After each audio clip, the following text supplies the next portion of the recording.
Даже если вы уверены в своих силах, купайтесь только в специально отведенных местах. И тем более никогда не заходите в воду на диких пляжах одни. Организм быстро охлаждается, и мышцы может свести судорога. Если у вас судорога, постарайтесь не поддаваться панике, даже несмотря на сильную боль. Судорогу бедра можно быстро снять, если прижать рукой пятку к ягодице. Чтобы расслабить икроножную мышцу, давите на колено, чтобы максимально выпрямить ногу. Судорога кисти пройдет, если несколько раз сжать и разжать пальцы руки. Справившись с судорогой, аккуратно двигайтесь к берегу, чтобы не растерять остатки энергии.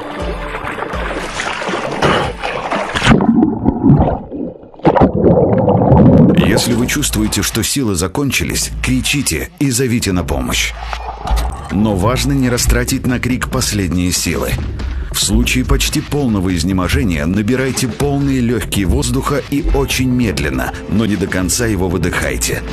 Не бейте руками по воде. Медленно, плавно двигайте ими в самой толще. А ногами совершайте движение так, будто вы поднимаетесь по лестнице.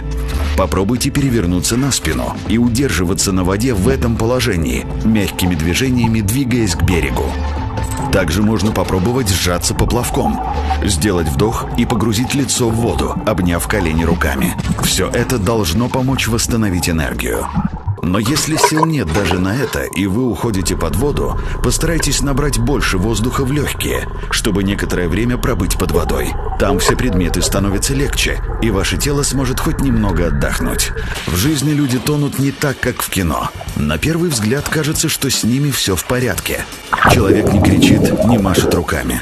Все, на что хватает сил тонущему, вдыхать и выдыхать. Но признаки, что человек тонет, это рот на уровне воды, запрокинутая голова, движение, будто человек плавает на месте или карабкается по лестнице.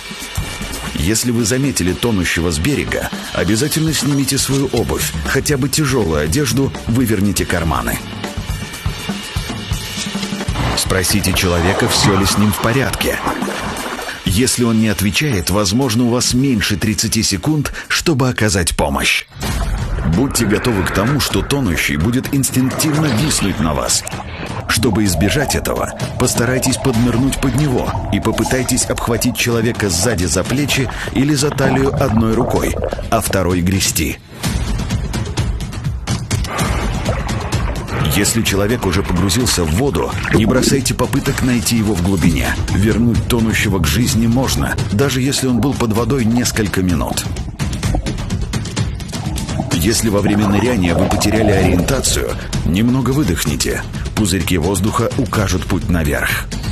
Если тонущий потерял сознание, тащите его, взяв рукой под подбородок или за волосы, так, чтобы его голова все время находилась над водой.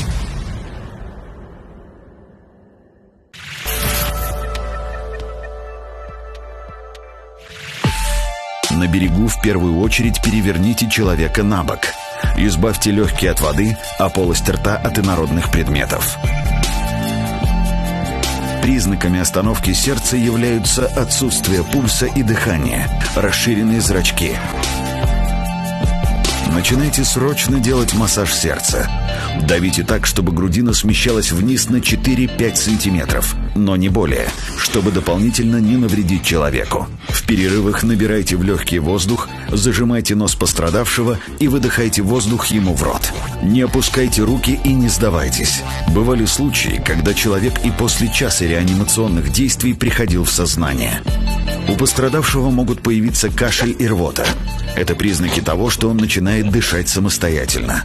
До приезда скорой помощи положите человека на бок, чтобы он устойчиво лежал. Берегите себя. Жизнь прекрасна, а впереди много хорошего.